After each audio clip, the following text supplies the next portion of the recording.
Χαίρετε λοιπόν, παρόλο που σήμερα δεν είχα προγραμματίσει να βγάλω βίντεο, ωστόσο υπάρχουν κάποιες πολύ σοβαρές ειδήσεις, τις οποίες θα πρέπει να σας τις μεταφέρω. Μπορεί κάποιος να τις έχετε ακούσει, αλλά αξίζει να δείτε πού πηγαίνουν τα πράγματα. Ο Ουκρανός αγιεθά Βαλερί Ζαλούζνη, είχαμε αναφέρει πριν λίγες ημέρες ότι αυτός μαζί με τον Αρίστοβιτς ετοίμαζαν ένα άτυπο πραξικόπημα, αλλά σύμφωνα με αμερικανικές πηγές πλέον έχει περάσει στο επίπεδο συνομιλιών με τον Ρώσο ομόλογό του Γκερασίμοφ για τους όρους παράδοσης της Ουκρανίας. Ο ίδιος βλέπει ότι δεν μπορούν πλέον να αντισταθούν και αφού σταμάτησε η μεγάλη βοήθεια από την πλευρά των Αμερικανών και Ευρωπαίων, προσπαθεί πλέον να σώσει ό,τι μπορεί από τη χώρα. Και αν νομίζετε ότι όλο αυτό θα οδηγήσει σε μια εξομάλυνση των σχέσεων μεταξύ της Δύσης και της Ρωσίας, θα σας πω ότι μόλις εχθές ο Ρώσος Πρόεδρος υπέγραψε διάταγμα με το οποίο ανεβάζει την δύναμη των ρωσικών ενόπλων δυνάμεων κατά 170.000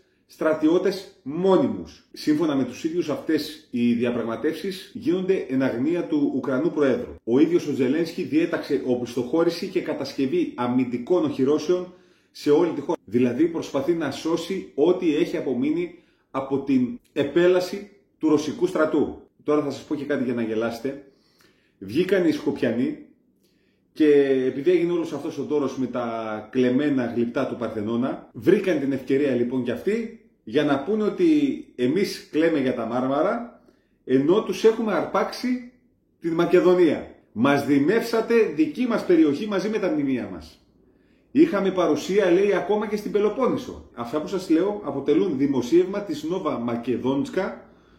Δεν ξέρω πώς τα λένε κιόλας αυτά τα σλάβικα, είναι καθαρά ελληνικά, τα καταλαβαίνετε τώρα, έτσι. Η οποία εφημερίδα υποστήριξε πως η χώρα μας δίμευσε ολόκληρη την έκταση της Μακεδονίας μαζί με τα μνημεία και τα ιστορικά στοιχεία για την ταυτότητά μας.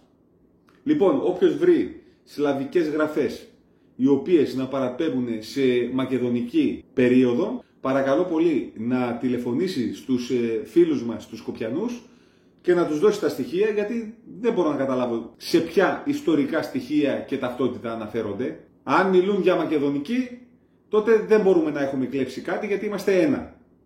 Αν μιλούν για σλαβική, τότε πολύ ευχαρίστως να το κοιτάξουμε. Δηλαδή, δείξτε μας πού υπάρχουν σλαβικά ευρήματα στην περιοχή μας και μετά το συζητάμε. Ήξερα ένα ρητό παλιό το οποίο έλεγε «δώσε θάρρος στο χωριάτι».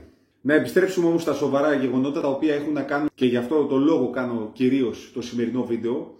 Έχουμε μία απόφαση νατοϊκή, σας το έχουμε αναφέρει εδώ και πολλούς μήνες, μπορεί και ένα χρόνο, σύμφωνα με την οποία οι νατοϊκές δυνάμεις ετοιμάζονται να επιβάλλουν ναυτικό αποκλεισμό σε φινλανδικό κόλπο και Καλίνιγκραντ.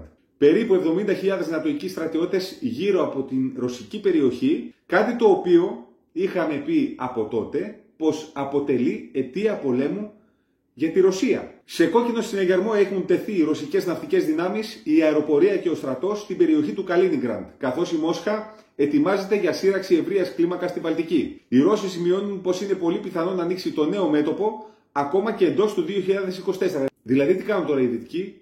Χάλασε η όλη ιστορία, τέλειωσε το όλο παραμυθάκι στην Ουκρανία και προσπαθούν να στήσουν το ίδιο σκηνικό, να προκαλέσουν δηλαδή και πάλι τους Ρώσους να επιτεθούν, ίσως αυτή τη φορά ακόμα και σε νατοϊκή χώρα, δείχνοντας με το δάχτυλο για ακόμη μία φορά τους Ρώσους. Να μας πούν δηλαδή ότι φταίνε οι Ρώσοι για ό,τι συμβαίνει. Η είδηση η οποία σας διάβασα είναι σύμφωνα με αναφορές ρωσικών υπηρεσιών, οι οποίες κάνουν λόγο για νατοϊκό μπλόκο στο Καλίνιγκραντ και τον φινλανδικό κόλπο, το οποίο μπλόκο όσο πάει και διευρύνεται. Φυσικά στο παιχνίδι μπαίνουν και άλλες χώρες, καθώς η Λετωνία ανακοίνωσε την ανάγκη να κλείσει τη Βαλτική θάλασσα στα ρωσικά πλοία, η Δανία ανακοίνωσε το κλείσιμο των στενών για τα ρωσικά πλοία και οι Εστονοί, οι Φιλανδοί και οι Νορβηγοί ξεκινούν τον αποκλεισμό των συνοριακών σημείων με τη Ρωσία. Πριν λίγες ημέρες είχαμε αναφερθεί στο ολικό κλείσιμο των φιλανδικών συνόρων με τη Ρωσία. Αυτές όλες οι κινήσεις καθιστούν τη σύνδεση μεταξύ Καλίνιγκραντ και Ρωσίας, όσο περνάνε οι μέρες και οι μήνες,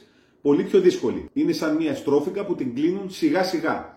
Θα περιμένουν οι Ρώσοι να την σφραγίσουν τελείως ή θα αντιδράσουν πριν από αυτό? Ήδη εδώ και πολύ καιρό οι νατοικές δυνάμεις σε ασκήσεις προσομοιώνουν τον αποκλεισμό των περιοχών που αναφέραμε μόλις τώρα. Μετά τη Φινλανδία ετοιμάζονται και η Εστονία και η Νορβηγία να πράξουν το ίδιο, δηλαδή να κλείσουν και αυτοί τα σύνορα τα χερσαία με τη Ρωσία. Παράλληλα έρχονται ακόμα μεγαλύτερες ασκήσεις νατοικές στην περιοχή, οι οποίες θα ξεκινήσουν τον Φεβρουάριο και τον Μάρτιο του 2024. Με πρόσχημα δηλαδή την προσομοίωση αποκλεισμού της περιοχής, θα μεταφέρουν δεκάδες χιλιάδες στρατού, πληθώρα πολεμικών πλοίων και οτιδήποτε άλλο μπορείτε να φανταστείτε. Όλα αυτά σε περιοχή για την οποία γνωρίζουν πολύ καλά ότι οι Ρώσοι θα αντιδράσουν ακόμα πιο δυναμικά, πιστέψτε με σε αυτό που σας λέω, ακόμα πιο δυναμικά από ό,τι έχουμε δει εδώ και τουλάχιστον ένα χρόνο στην Ουκρανία. Όπως βλέπετε, το ΝΑΤΟ όταν του τελειώνει το ένα πολεμικό μέτωπο, ανήκει ένα άλλο. Δηλαδή μας τελείωσε τώρα η Ουκρανία,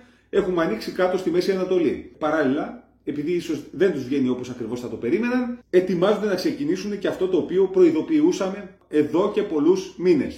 Λοιπόν, πείτε μου στα σχόλια εάν θα έχουν δίκιο να αντιδράσουν οι Ρώσοι, εάν τελικά αποφασίσουν να αποκλείσουν την περιοχή νατοική.